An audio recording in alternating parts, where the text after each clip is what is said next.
2 లక్షల కోట్ల రూపాయల అప్పును 18 నెలల పరిపాలనా కాలంలో తీసుకున్నందుకు రాష్ట్ర ముఖ్యమంత్రి వర్యులు గౌరవనీయులు రేవంత్ రెడ్డి గారికి కూడా శుభాకాంక్షలు తెలియజేస్తా ఉన్నాను.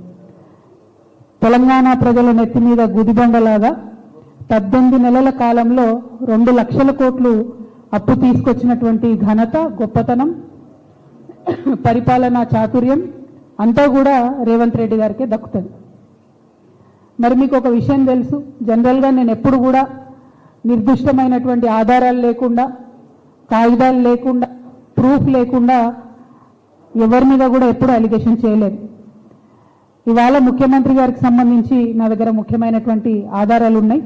మీ ద్వారా ప్రజలకు చెప్తామని చెప్పే ఇవాళ ఈ ప్రెస్ కాన్ఫరెన్స్ ఏర్పాటు చేయడం జరిగింది.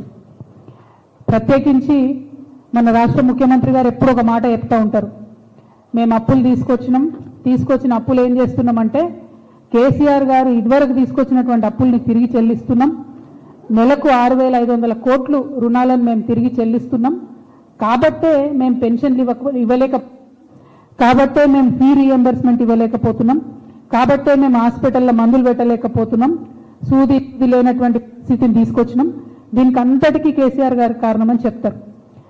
మేము అది ఇదివరకు కూడా ప్రెస్ మీట్ పెట్టి కాగితాలు చూపించి మీరు 6,500 కోట్లు కాదు నెలకు 1,200 కోట్లు కూడా కడతలేరని చెప్పి ఎక్స్పోజ్ చేయడం జరిగింది. అప్పుడు రాష్ట్రంకి రేవంత్ రెడ్డి గారు తెచ్చినటువంటి అప్పు 1,50,000 కోట్లు ఉండే. ఇప్పుడు రేవంత్ రెడ్డి గారు తీసుకొచ్చిన అప్పు 2 లక్షల కోట్లకు చేరింది. ఆయన 2 లక్షల కోట్లు తీసుకొచ్చినా కూడా పెన్షన్ అయితే ఇస్తలేడు, ఆడపిల్లలకు మహాలక్ష్మి పథకం అయితే ఇస్తలేడు. మనమేమనుకుంటాం, పోనీ ఇంకా కూడా అప్పులు కడుతురేమో అనుకుంటాం. అయితే ఆర్ఈసి, రూరల్ ఎలక్ట్రిఫికేషన్ కార్పొరేషన్ అనేటటువంటిది దేశంలో ఒక సంస్థ ఉంటుంది. ఆ సంస్థ అన్ని రాష్ట్రాలకు కూడా రుణాలు ఇస్తూ ఉంటుంది పెద్ద పెద్ద ప్రాజెక్టులు కట్టడానికి. అది ఇరిగేషన్ ప్రాజెక్టులు కావచ్చు, ఇంకోటి కావచ్చు ఇస్తూ ఉంటుంది. ఆ రూరల్ ఎలక్ట్రిఫికేషన్ కార్పొరేషన్ అనేటటువంటి సంస్థ కేసీఆర్ గారు ఉన్నటువంటి సందర్భంలోనే కాళేశ్వరం ప్రాజెక్టుకు, అట్లనే ఇతర చిన్న చిన్న ప్రాజెక్టులకు, అది దేవాదుల కావచ్చు, తుపాకులగూడెం బ్యారేజ్ కావచ్చు, ఎస్ఆర్ఎస్పి వరద కాలువ కావచ్చు, వీటన్నిటి కోసం ఇంకా కొంత అప్పు వాళ్ళ దగ్గర మనం తెచ్చుకున్నటువంటి అప్పు కేసీఆర్ గారు ఇమీడియట్గా ప్రాజెక్టులను కడుతూ అప్పును కూడా వాళ్ళకి కట్టాల్సినటువంటి కిస్తీలు ఏవైతే ఉంటాయో, ఇన్స్టాల్మెంట్లు ఏవైతే ఉంటాయో, ఈఎంఐలు కట్టుకుంటూ పోయారు కేసీఆర్ గారు. అందుకని ఆ సంస్థ కేసీఆర్ గారికి 2022లో మనకు ఏ గ్రేడ్ ఇచ్చింది అంటే ఎప్పటికప్పుడు అప్పు బాధ్యతాయుతంగా చెల్లిస్తున్నటువంటి రాష్ట్రాల్లో ఒకటిగా కేసీఆర్ గారు ఉన్నటువంటి సందర్భంలో ఏ గ్రేడ్ ఇచ్చింది. ఏ గ్రేడ్ సిబిల్ రేటింగ్ ఇచ్చింది కాబట్టే కేసీఆర్ గారు ప్రాజెక్టులకు కట్టాలనుకున్నప్పుడు మళ్ళా తిరిగి ఆయనకు అప్పులు పుట్టింది. మన రాష్ట్రం కూడా నంబర్ 1 స్థాయికి పోయింది. ఇక రేవంత్ రెడ్డి గారు వచ్చినాక ఏం చేసిండ్రు, అక్టోబర్ 10, 2024 నాడు ఇదే ఆర్ఈసీ సంస్థకు ఉత్తరం రాసిండ్రు. ఆ ఉత్తరంలో కేసీఆర్ గారిని బాగా పొగిడిండ్రు. మైక్ల ముందు తిడతారు రేవంత్ రెడ్డి గారు, కానీ ఈ ఉత్తరంలో ఎంత బాగా పొగిడిండ్రంటే, మేము మీ దగ్గర అప్పు తెచ్చుకున్నాం, కాళేశ్వరం ప్రాజెక్టును ఎన్ని కష్టాలు వచ్చినా కట్టినాం, కోవిడ్ సమయంలో కూడా పనులు ఆగకుండా కట్టినటువంటి కాళేశ్వరం ప్రాజెక్టు ప్రజలకు ఉపయోగపడుతుంది అని చెప్పి చాలా మంచి మంచి మాటలు కేసీఆర్ గారి గురించి చెప్పింది. అవన్నీ కూడా నేను మీకు ఇస్తా.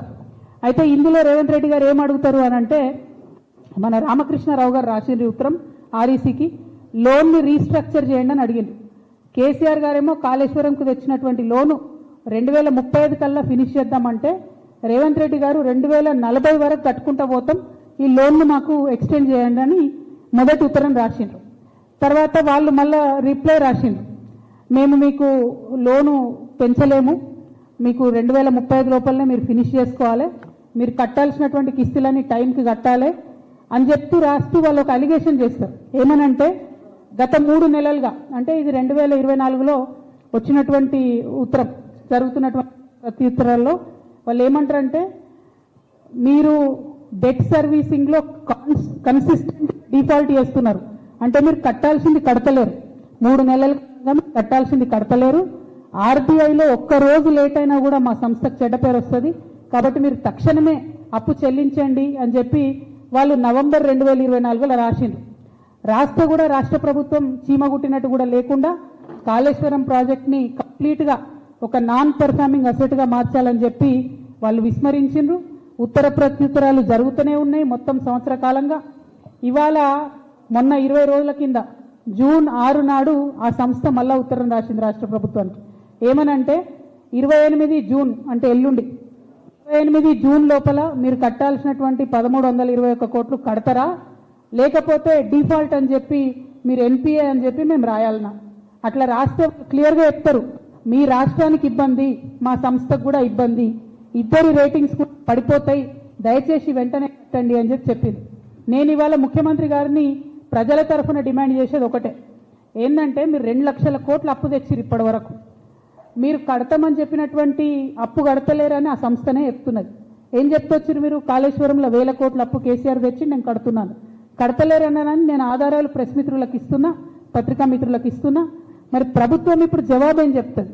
మీరు ప్రాజెక్టులకు డబ్బులు వాపసు కడతలేరు, ప్రజలకు పథకాలు ఇస్తలేరు, మరి ఎక్కడికి పోతున్నాయి తెచ్చిన డబ్బులు?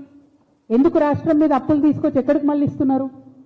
దానికి కూడా ఒక ఆధారం చెప్తా, కాగితం వచ్చినాక ఇంకా బాగా చూపిస్తా. కానీ జరుగుతున్నది ఏంటంటే, ఒక కొడంగల్ లిఫ్ట్ ఇరిగేషన్ స్కీమ్ అని పెట్టిరు ముఖ్యమంత్రి గారు, పెట్టి 2 సంస్థలకు ఇచ్చిరు. అది ఒకటి మెగా కృష్ణారెడ్డి గారికి, ఇంకోటి పొంగులేటి శ్రీనివాసరెడ్డి అన్న గారి కంపెనీకి ఇచ్చింది.